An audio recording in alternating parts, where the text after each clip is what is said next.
ജാഫോട്ടെക്കിന്റെ പുതിയ വീട്ടിലേക്ക് എല്ലാവരും സ്വാഗതം. അപ്പോൾ ഗൈസ്, നമ്മുടെ ഇന്നത്തെ വീഡിയോ എന്നുള്ളത് കോപ്പിറൈറ്റിനെ കുറിച്ചാണ്. ഓക്കെ, എല്ലാവർക്കും ഒരു പേടിയുള്ള ഒരു സംഭവമാണ് കോപ്പിറൈറ്റ്. ഒരുപാട് പേരുടെ ചാനലുകൾ കോപ്പിറൈറ്റ് വന്നിട്ട് ടെർമിനേറ്റ് ആയിപ്പോണ്. കോപ്പിറൈറ്റ് വന്നു കഴിഞ്ഞ് കുറച്ച് ദിവസം കഴിയുമ്പോൾ കോപ്പിറൈറ്റ് സ്ട്രൈക്ക് വരും. സ്ട്രൈക്ക് വന്നു കഴിഞ്ഞാൽ 3 സ്ട്രൈക്ക് നമുക്കറിയാം എല്ലാവർക്കും. ആ 3 സ്ട്രൈക്ക് വന്ന് നമ്മുടെ ചാനൽ ടെർമിനേറ്റ് ആയിപ്പോൾ അങ്ങനെ ഒരുപാട് വിഷയങ്ങളുണ്ട്. അപ്പോൾ എന്തൊക്കെയാണ് നമ്മൾ ശ്രദ്ധിക്കേണ്ടത്, നമ്മുടെ ചാനലിൽ കോപ്പിറൈറ്റ് വരാതിരിക്കാൻ എന്തൊക്കെ കാര്യങ്ങൾ ശ്രദ്ധിക്കണം, വന്നു കഴിഞ്ഞാൽ അത് റിമൂവ് ആക്കാൻ വേണ്ടി നമ്മൾ എന്തൊക്കെ കാര്യങ്ങൾ ശ്രദ്ധിക്കണം, ഒക്കെ അതൊക്കെയാണ് നമ്മളത് വീഡിയോ പറയാൻ പോകുന്നത്. ആദ്യം തന്നെ നമ്മുടെ ചാനൽ എങ്ങനെയാണ് കോപ്പിറൈറ്റ് വരുന്നത് നമുക്ക് നോക്കാം. ഓക്കെ, നമുക്കറിയാം നമ്മൾ പുറത്തു നിന്ന് നമ്മൾ എഡിറ്റ് ചെയ്യുന്ന ആപ്ലിക്കേഷനകത്ത് കുറേ ആൾക്കാർക്ക് അറിഞ്ഞുകൂടാത്തതിൻ്റെ പ്രശ്നമാണ്. ഒന്നാമത്തെ കാര്യം, നമ്മൾ എഡിറ്റ് ചെയ്യുന്ന ആപ്ലിക്കേഷനകത്ത് നമ്മൾ സോങ് എടുത്തിട്ട് ആഡ് ചെയ്ത് കൊടുക്കും. ചില സമയത്ത് നമ്മുടെ ഫോണിൻ്റെ അകത്ത് ഒരുപാട് സോങ്സ് ഉണ്ടാവും അല്ലേ. അപ്പോൾ നമ്മളിടുന്ന വീഡിയോ ആയി ബന്ധപ്പെട്ട് സൂട്ടബിൾ ആയിട്ടുള്ള സോങ്സ് കിട്ടുന്ന സമയത്ത് നമ്മൾ അതെടുത്ത് ആഡ് ചെയ്തിട്ട് അടുത്ത് അപ്ലോഡ് ആക്കും. അത് ഏറ്റവും വലിയൊരു പ്രശ്നമാണ്. അങ്ങനെ വരുന്ന സമയത്ത്, അതായത് ആ ഒരു കോപ്പിറൈറ്റ് ഓണേഴ്സിൻ്റെ പെർമിഷൻ ഇല്ലാതാണ് നമ്മളൊരു സോങ് എടുത്തിട്ട് നമ്മൾ അപ്ലോഡ് ആക്കുന്നത് അല്ലേ. ഇങ്ങനെ അപ്ലോഡ് ആക്കുന്ന സമയത്ത് നമ്മുടെ ചാനലിന് കോപ്പിറൈറ്റ് വരും. കോപ്പിറൈറ്റ് അത് ഏറ്റവും കൂടുതൽ സ്ട്രൈക്ക് വരാൻ ചാൻസ് ഉള്ള പ്രശ്നമാണ്. ഈ ഒരു എഡിറ്റ് ചെയ്യുന്ന ആപ്ലിക്കേഷനകത്ത് നമ്മൾ സോങ് എടുത്തിട്ട് ആഡ് ചെയ്യുന്നത്, മലയാളം സോങ്സ്, തമിഴ് സോങ്സ്, ഇങ്ങനത്തെ സോങ്സ് ഒക്കെ എടുത്ത് ആഡ് ചെയ്യുമ്പോൾ അതിൻ്റെ കോപ്പിറൈറ്റ്, അതിൻ്റെ ഓണേഴ്സ് നമുക്ക് സ്ട്രൈക്ക് തരും. നമ്മുടെ ചാനലിൽ അത് പ്രശ്നമാകാൻ ചാൻസ് ഉണ്ട്. ഓക്കെ, പിന്നെ രണ്ടാമത്തെ കാര്യം എന്ന് പറയുന്നത്, നമ്മളിപ്പോൾ ഒരു കാറിനകത്ത് പോവാണ്, നമ്മളിപ്പോൾ അല്ലെങ്കിൽ നമ്മൾ വേറെ ഏതെങ്കിലും ഒരു ഗാനമേളയ്ക്ക് പോവാണ്, അല്ലെങ്കിൽ ഒരു ഡാൻസ് പ്രോഗ്രാമിന് പോകണം. അങ്ങനെയൊക്കെ പോകുന്ന സമയത്ത് നമ്മൾ വീഡിയോ ഒരു സോങ്ങും ഇടാം. നമ്മൾ പ്രത്യേകിച്ച് എഡിറ്റ് ചെയ്യേണ്ട കാര്യമില്ല. നമ്മൾ സംഭവം ഷൂട്ട് ചെയ്യുന്ന സമയത്തിന് എന്ത് ചെയ്യും, ഷൂട്ട് ചെയ്യുന്ന സമയത്ത് തന്നെ ആ ഒരു സോങ്സ് അവിടെ ഉണ്ടാവും അല്ലേ. ആ ഒരു ഡാൻസിനാണെങ്കിൽ സോങ് ഇട്ടിട്ടുണ്ടാവും. കാറിൽ പോകുന്ന സമയത്ത് ചിലപ്പോൾ നമ്മൾ പാട്ട് വെച്ചിട്ടായിരിക്കും പോകുന്നുണ്ടാവുക. അങ്ങനെയൊക്കെ പോകുന്ന സമയത്തും അതും നമ്മുടെ കോപ്പിറൈറ്റ് വരാനുള്ള ചാൻസ് ആണ്. ഓക്കെ, ഇങ്ങനെയൊക്കെയാണ് നമ്മുടെ ചാനലിലോട്ട് കോപ്പിറൈറ്റ് വന്നു കയറുന്നത്. ഓക്കെ, അങ്ങനെ കോപ്പിറൈറ്റ് വന്നു കഴിഞ്ഞാൽ എല്ലാവരും ചെയ്യുന്നൊരു പ്രശ്നമാണ്, പെട്ടെന്ന് പോയിട്ട് കോപ്പിറൈറ്റ് ആ ഒരു വീഡിയോ ഡിലീറ്റ് ആയിക്കളയും. അതോടെ കഴിഞ്ഞു. നമുക്കറിയാം, നമ്മുടെ ചാനലിൽ ഏറ്റവും വലിയൊരു പ്രശ്നമാണ് വീഡിയോ ഡിലീറ്റ് ആക്കുന്നുള്ളത്. നമ്മളെ ചെറിയൊരു ചാനലായിക്കോട്ടെ, എത്ര വലിയ ചാനലായിക്കോട്ടെ, നമ്മുടെ ചാനലിലെ വീഡിയോസ് ഒരു കാരണവശാലും നമ്മൾ ഡിലീറ്റ് ആക്കാൻ പാടില്ല. ഇതിനെ നമ്മൾ ശ്രദ്ധിക്കണം. നമ്മൾ വീഡിയോ അപ്ലോഡ് ആക്കുന്ന സമയത്ത് നമ്മൾ ഈ ഒരു കാര്യങ്ങളൊന്നും ചെയ്യാതിരിക്കുവാണെങ്കിൽ തന്നെ, ഇതിനെക്കുറിച്ച് മനസ്സിലാക്കി കഴിഞ്ഞാൽ തന്നെ നമ്മൾ ഇങ്ങനെയുള്ള കാര്യങ്ങൾ ചെയ്യൂല. അങ്ങനെ നമുക്ക് കോപ്പറേറ്റ് വരില്ല.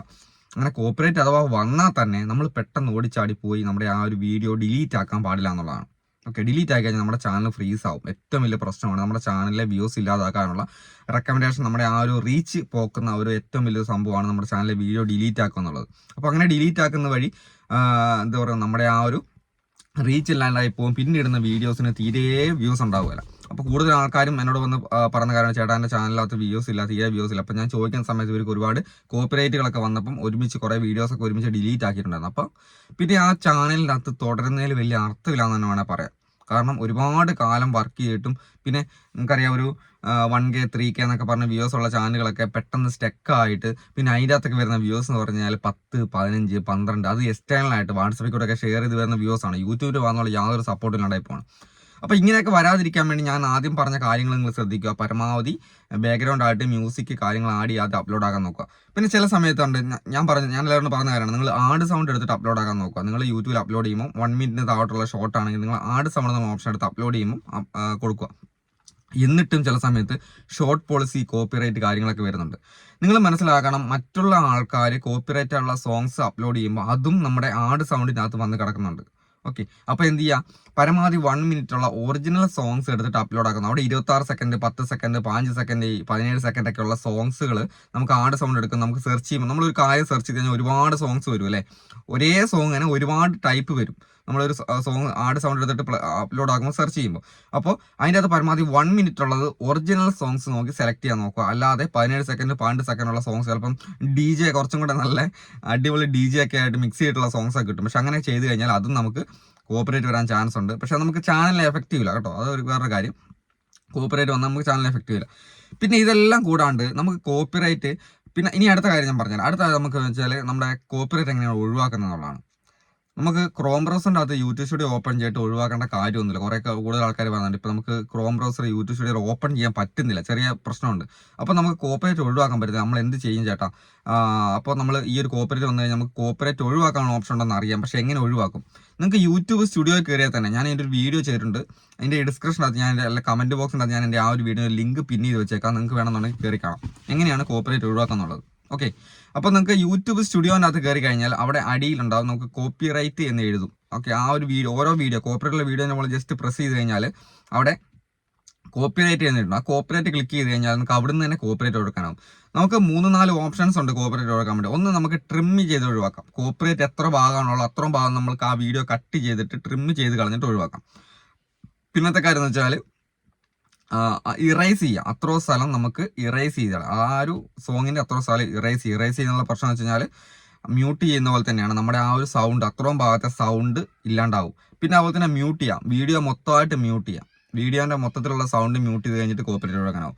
പിന്നെ ഏറ്റവും നല്ല ഒരു ട്രാവൽ വ്ളോഗ് ചെയ്യുന്ന ആൾക്കാരാണെങ്കിൽ നമുക്ക് ഏറ്റവും നല്ല കാര്യം എന്ന് പറയുന്നത് റീപ്ലേസ് ചെയ്യാനുള്ള ഓപ്ഷൻ ഉണ്ട്. റീപ്ലേസ് ചെയ്യുന്ന സമയത്ത് നമ്മുടെ ആ ഒരു സൗണ്ട് നഷ്ടപ്പെടാതെ തന്നെ നമ്മൾ ഒരു വീഡിയോയ്ക്ക് ഓൺ വോയിസ് കൊടുത്തിട്ടുണ്ടെങ്കിൽ ആ ഓൺ വോയിസ് നഷ്ടപ്പെടാതെ തന്നെ നമുക്ക് കോപ്പിറൈറ്റ് അത്രയും ഭാഗത്തുള്ള ബാക്ക്ഗ്രൗണ്ടുള്ള മ്യൂസിക് ഒഴിവാക്കിയതിന് ശേഷം വേറെ മ്യൂസിക് ആഡ് ചെയ്തിട്ട് വേണമെങ്കിൽ നമുക്ക് എന്ത് ചെയ്യാം, കോപ്പിറൈറ്റ് ഒഴിവാക്കാനാവും. അവിടെ റീപ്ലേസ് ചെയ്യാനുള്ള ഓപ്ഷൻ ഉണ്ടാവും. അപ്പോൾ അങ്ങനെ ഓഡിയോ ലൈബ്രറി എന്നുള്ള മ്യൂസിക് റീപ്ലേസ് ചെയ്തിട്ട് നമുക്ക് ഒഴിവാക്കാനാവും. ഇങ്ങനെയാണ് നമ്മൾ കോപ്പിറൈറ്റ് ഒഴിവാക്കുന്നത്. മനസ്സിലാക്കേണ്ട കാര്യം നിങ്ങൾക്ക് ഒരുപാട് രീതിയിലുള്ള കോപ്പിറൈറ്റ് ഉണ്ട്. ഓക്കെ, ചില ആൾക്കാർ നമ്മൾ വീഡിയോ അപ്ലോഡ് ചെയ്യുമ്പോൾ തന്നെ ചില ആൾക്കാരുടെ സംശയമാണ്, വീഡിയോ അപ്ലോഡ് ചെയ്യുമ്പോൾ തന്നെ കോപ്പിറൈറ്റ് വരും അല്ലേ, സാധാരണ കോപ്പിറൈറ്റ് വരും. പക്ഷെ ചില ആൾക്കാർക്ക് കോപ്പിറൈറ്റ് വരുന്നത് 2-3 ദിവസം കഴിഞ്ഞിട്ടായിരിക്കും. അതെന്താണ് അങ്ങനെ സംഭവിക്കുന്നത്? യൂട്യൂബിന്റെ പ്രോസസ്സിങ്ങും ചെക്കിങ്ങും കഴിഞ്ഞ സമയത്ത് കോപ്പിറൈറ്റ് കാണിക്കുന്നില്ല, പിന്നെ കുറച്ച് ദിവസം കഴിഞ്ഞ സമയത്ത് നമുക്ക് കോപ്പിറൈറ്റ് വരും. സാധാരണ നമ്മളൊരു വീഡിയോ അപ്ലോഡ് ചെയ്ത് കുറച്ച് നേരം കഴിഞ്ഞ സമയത്ത് നമ്മൾ ആ ഒരു ചെക്കിങ്ങും പ്രോസസ്സിങ്ങും കഴിഞ്ഞ സമയത്ത് തന്നെ കോപ്പിറൈറ്റ് ഉണ്ടെങ്കിൽ അവിടെ കോപ്പിറൈറ്റ് എഴുതി കാണിക്കും അല്ലേ. പക്ഷേ അന്നേരം കോപ്പിറൈറ്റ് വരുന്നില്ല, പിന്നെ നമുക്ക് കോപ്പിറൈറ്റ് വരുന്നു കുറച്ച് കഴിഞ്ഞതിന് ശേഷം, 2-3 ദിവസം കഴിഞ്ഞതിന് ശേഷമാണ്. ഇത് കോപ്പിറൈറ്റ് ക്ലെയിം എന്ന് പറയും. കോപ്പിറൈറ്റ് ക്ലെയിം തരുവാണ്. അങ്ങനെ വന്നു കഴിഞ്ഞാൽ നമ്മൾ ആ ചാനലിൽ ആ വീഡിയോ ഡിലീറ്റ് ആക്കുവോ അല്ലെങ്കിൽ അത് കോപ്പിറൈറ്റ് ഒഴിവാക്കണമെന്നുണ്ടെങ്കിൽ ഒഴിവാക്കുക, അല്ലെങ്കിൽ ഒഴിവാക്കിയില്ലെങ്കിൽ കുഴപ്പമില്ല. നിങ്ങൾക്കറിയാം കോപ്പിറൈറ്റ് ക്ലെയിം ആണ്. ക്ലെയിം എന്ന് പറയുമ്പം വേറൊരാൾ ഇതിന്റെ കോപ്പിറൈറ്റ് ഓണേഴ്സ് നമുക്ക് സ്ട്രൈക്കോ കാര്യങ്ങളോ തരാതെ അതിന്റെ ഏണിങ്സിന്റെ ഒരു ഭാഗം അവർക്ക് കിട്ടാൻ വേണ്ടി അവർ ക്ലെയിം ചെയ്യുന്നതാണ്. ഓക്കെ, അങ്ങനെയാകുമ്പോൾ നമുക്ക് വേറെ ചാനലിന് വേറെ എഫക്ട് ചെയ്യലോ വേറെ പ്രശ്നങ്ങളോ കാര്യങ്ങളോ ഒന്നും വരുന്നില്ല. അങ്ങനെയുള്ള സംഭവത്തിന് പേടിക്കേണ്ട. ആ ചില ക്ലെയിമുകൾ നമുക്ക് ഒഴിവാക്കാൻ പറ്റത്തുമില്ല. ഓക്കെ, നമ്മൾ നോക്കിക്കഴിഞ്ഞാൽ അവിടെ നമുക്ക് ഡിസ്പ്യൂട്ട് ചെയ്യുന്ന ഓപ്ഷൻ മാത്രമേ കാണിക്കുള്ളൂ. നമ്മൾ കോപ്പിറൈറ്റ് ഒഴിവാക്കാൻ വേണ്ടി കയറി നോക്കിക്കഴിഞ്ഞാൽ അവിടെ ഡിസ്പ്യൂട്ട് ഓപ്ഷൻ മാത്രമേ ഉണ്ടാവുള്ളൂ. അവിടെ എഴുതിയിട്ടുണ്ടാവും കോപ്പിറൈറ്റ് ക്ലെയിം എന്ന് എഴുതിയിട്ടുണ്ടാവും. അത് നമുക്ക് നോട്ട് എഫക്റ്റഡ് യുവർ ചാനൽ എന്നും കൂടി എഴുതിയിട്ടുണ്ടാവും. അപ്പോൾ നിങ്ങളുടെ ചാനലിനെ ആ സംഭവം നിങ്ങൾ എഫക്റ്റ് ചെയ്യുന്നില്ല. അപ്പോൾ നിങ്ങൾ പേടിക്കേണ്ട കാര്യമാണ്. അപ്പോൾ ഇത്തരത്തിലൊക്കെയാണ് കോപ്പിറൈറ്റ് ആയുള്ള കാര്യങ്ങൾ. അപ്പോൾ നിങ്ങൾ കൂടുതൽ കോപ്പിറൈറ്റ് പരമാവധി എന്ത് ചെയ്യുക, വരാതിരിക്കാൻ നോക്കുക. വന്നു കഴിഞ്ഞാൽ അതിനെ പേടിക്കാതെ വീഡിയോ ഡിലീറ്റ് ആക്കി കളയാതെ എന്ത് ചെയ്യുക, അല്ലാതെ തന്നെ എന്തൊക്കെ മാർഗത്തിലൂടെ നമുക്ക് ഒഴിവാക്കാൻ പറ്റുമെന്ന് നോക്കുക. വീഡിയോ ഡിലീറ്റ് ആക്കി കഴിഞ്ഞാൽ നമ്മുടെ ചാനലിനെ നല്ല രീതിയിൽ ബാധിക്കും. ഒരു വീഡിയോ നമ്മുടെ ചാനൽ അപ്ലോഡ് ആക്കിയതിന് ശേഷം പിന്നെ നമ്മൾ ഒരു കാരണവശാലും അത് ഡിലീറ്റ് ആക്കാൻ പാടില്ല എന്നാണ്. ഡിലീറ്റ് ആയി കഴിഞ്ഞാൽ അത് കൂടുതൽ പ്രശ്നത്തിലോട്ട് പോവുള്ളൂ. ഓക്കെ, അപ്പോൾ കോപ്പിറൈറ്റെ കുറിച്ച് ഏകദേശം എനിക്കറിയാവുന്ന കാര്യങ്ങൾ നമ്മൾ ഈ വർക്ക് ചെയ്യുന്ന യൂട്യൂബിന്റെ സർവീസ് കാര്യങ്ങളെല്ലാം നമ്മൾ ചെയ്യുന്നുണ്ട്. അപ്പോൾ വർക്ക് ചെയ്യുന്ന കൂട്ടത്തിൽ ആൾക്കാർക്ക് ചെയ്തു പറഞ്ഞു കൊടുക്കുന്ന കാര്യങ്ങൾ തന്നെയാണ് നിങ്ങൾക്കും പറഞ്ഞു തന്നേക്കണേ. ഉപകാരപ്പെട്ടുണ്ടെങ്കിൽ നമ്മുടെ ചാനൽ സബ്സ്ക്രൈബ് ചെയ്തേക്കുക. അപ്പോൾ ഇത് നമ്മുടെ 2.0 നമ്മുടെ ജെഫോട്ടൊക്കെ ചാനലിലെ സെക്കൻഡ് ചാനലാണ്. അപ്പോൾ നിങ്ങളെ ഒരു എന്താ പറയുക, നമ്മുടെ ആ ഒരു ഫസ്റ്റ് ചാനലിൽ എനിക്കൊരു കുറച്ച് വീഡിയോസ് ഇതിനകത്ത് കൂടെ അപ്ലോഡ് ആക്കണം തോന്നി. അങ്ങനെയാണ് നമ്മൾ ഈ ഒരു ചാനൽ സ്റ്റാർട്ട് ചെയ്തേക്കുന്നത്. ഓക്കെ, അപ്പോൾ എല്ലാവരുടെയും ഈ ഒരു വീഡിയോ ഇഷ്ടപ്പെട്ടുണ്ടെങ്കിൽ നമ്മുടെ ചാനൽ സബ്സ്ക്രൈബ് ചെയ്തേക്കുക. അടുത്ത ദിവസത്തെ വീഡിയോ കാണാൻ ആഗ്രഹം ഉണ്ടെങ്കിലും കൂടെ സബ്സ്ക്രൈബ് ചെയ്തേക്കുക. അപ്പോൾ ഒന്ന് ഹൈപ്പ് ചെയ്യാൻ ആഗ്രഹമുള്ള ആൾക്കാർ ഹൈപ്പ് ചെയ്തേക്കുക. അപ്പോൾ അടുത്ത ദിവസം വീഡിയോ കാണാം. Okay, by.